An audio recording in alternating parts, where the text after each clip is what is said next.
ಭಗವಾನ್ ಶ್ರೀ ಅಯ್ಯಪ್ಪ ಸ್ವಾಮಿ ದಕ್ಷಿಣ ಭಾರತದಲ್ಲಿ ವಿಶೇಷವಾಗಿ ಕೇರಳದಲ್ಲಿ ಅತ್ಯಂತ ಪ್ರಸಿದ್ಧ ಮತ್ತು ಆರಾಧ್ಯ ದೇವರಾಗಿದ್ದಾರೆ. ಅಯ್ಯಪ್ಪನನ್ನು ಧರ್ಮಶಾಸ್ತ್ರ, ಮಣಿಕಂಠ, ಹರಿಹರಪುತ್ರ ಎಂದೂ ಕರೆಯುತ್ತಾರೆ. ಅವರು ಶಿವ ಮತ್ತು ವಿಷ್ಣುವಿನ ಸಂಯೋಗದಿಂದ ಹುಟ್ಟಿದ ದೇವರೆಂದು ಪುರಾಣಗಳು ಹೇಳುತ್ತವೆ. ಕೋಟ್ಯಂತರ ಭಕ್ತರು ಪ್ರತಿ ವರ್ಷ ಶಬರಿಮಲೆಯಲ್ಲಿ ಅಯ್ಯಪ್ಪನ ದರ್ಶನಕ್ಕಾಗಿ ಯಾತ್ರೆ ಮಾಡುತ್ತಾರೆ. ಈ ವಿಡಿಯೋದಲ್ಲಿ ಅಯ್ಯಪ್ಪ ಸ್ವಾಮಿಯ ಜನ್ಮ ಕಥೆ, ಇತಿಹಾಸ, ಶಬರಿಮಲೆ ದೇವಾಲಯ ಮತ್ತು ಅದರ ಮಹತ್ವದ ಬಗ್ಗೆ ವಿವರವಾಗಿ ತಿಳಿಸಲಾಗಿದೆ. ಅಯ್ಯಪ್ಪ ಸ್ವಾಮಿಯ ಜನ್ಮ ಕಥೆ. ಅಯ್ಯಪ್ಪ ಸ್ವಾಮಿಯ ಜನ್ಮ ಅತ್ಯಂತ ವಿಶಿಷ್ಟವಾದದ್ದು. ಪುರಾಣಗಳ ಪ್ರಕಾರ ಶಿವ ಮತ್ತು ವಿಷ್ಣುವಿನ ಮಿಲನದಿಂದ ಅಯ್ಯಪ್ಪ ಹುಟ್ಟಿದರು. ಅಮೃತ ಮಂಥನದ ಸಮಯದಲ್ಲಿ ವಿಷ್ಣುವು ಮೋಹಿನಿ ರೂಪ ತಾಳಿ ಅಸುರರನ್ನು ಮೋಸಗೊಳಿಸಿದರು. ಆಗ ಶಿವನು ಮೋಹಿನಿಯ ಸೌಂದರ್ಯಕ್ಕೆ ಮಾರುಹೋಗಿ ಅವರ ಸಂಯೋಗದಿಂದ ಅಯ್ಯಪ್ಪ ಜನಿಸಿದರು.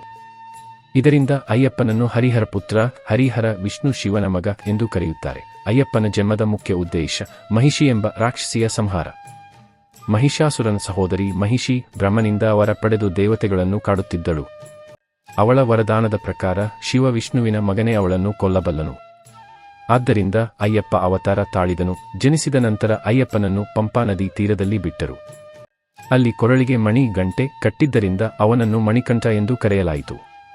ಪಾಂಡ್ಯ ವಂಶದ ಪಂಡಲಂ ರಾಜಶೇಖರನು ಬೇಟೆಯ ಸಮಯದಲ್ಲಿ ಈ ಶಿಶುವನ್ನು ಕಂಡು ಅರಮನೆಗೆ ಕರೆದೊಯ್ದು ದತ್ತು ತೆಗೆದುಕೊಂಡನು. ಮಣಿಕಂಠನ ಬಾಲ್ಯ ಮತ್ತು ದಿವ್ಯತ್ವ. ಪಂಡಲಂ ಅರಮನೆಯಲ್ಲಿ ಬೆಳೆದ ಮಣಿಕಂಠ ಅಸಾಧಾರಣ ಬುದ್ಧಿ, ಶಕ್ತಿ ಮತ್ತು ಧರ್ಮನಿಷ್ಠೆಯನ್ನು ತೋರಿದನು. ರಾಣಿಗೆ ಸ್ವಂತ ಮಗನಾದಾಗ ರಾಜ್ಯಕ್ಕಾಗಿ ಅಸೂಯೆ ಉಂಟಾಯಿತು. ರಾಣಿ ಅನಾರೋಗ್ಯ ನಟಿಸಿ ಹುಲಿಯ ಹಾಲು ಬೇಕೆಂದು ಹೇಳಿದಳು. ಮಣಿಕಂಠ ಕಾಡಿಗೆ ಹೋಗಿ ಮಹಿಷಿಯನ್ನು ಸಂಹರಿಸಿ ಹುಲಿಯ ಮೇಲೆ ಏರಿ ಅರಮನೆಗೆ ಮರಳಿದನು.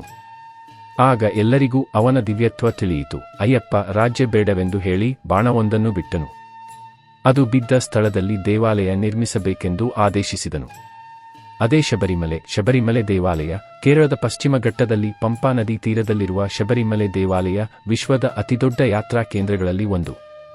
ಪ್ರತಿ ವರ್ಷ ಕೋಟ್ಯಂತರ ಭಕ್ತರು ಇಲ್ಲಿಗೆ ಬರುತ್ತಾರೆ.